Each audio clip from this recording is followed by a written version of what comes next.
when one sincerely serves the Supreme Personality of Godhead, the Supreme Lord bestows His benediction upon him in the most wonderful way. We should not think that Krishna is not seeing us or hearing us.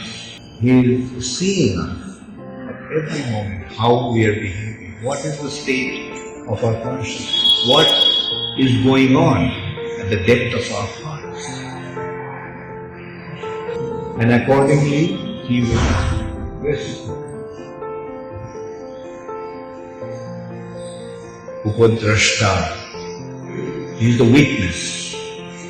When He feels that we are sincerely trying to make spiritual advancements, when He sees that we are sincerely trying to serve Him, then He will reciprocate. But when He sees that we are just pretending, then He will cheat us. He is the supreme cheater. If we want to cheat Him, then He will cheat us in such a way that we will never forget. Not that never forget, we will forget Him.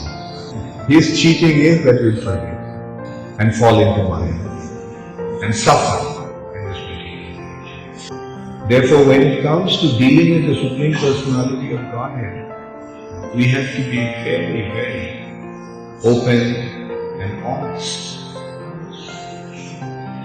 No more cheating, no more deception, no more falsity. It should be absolutely truthful and honest. And then Krishna will reciprocate in the most wonderful. Now that we have accepted this path of devotional service, now that we have accepted the position, the situation of becoming Krishna's servant, let us become His servant in the most sincere way. That is, we are His servant, that is it. We are His servant. And His servant means His servant's servant. Whoever is representing, we become His servant. And in this way, we become free from our false ego.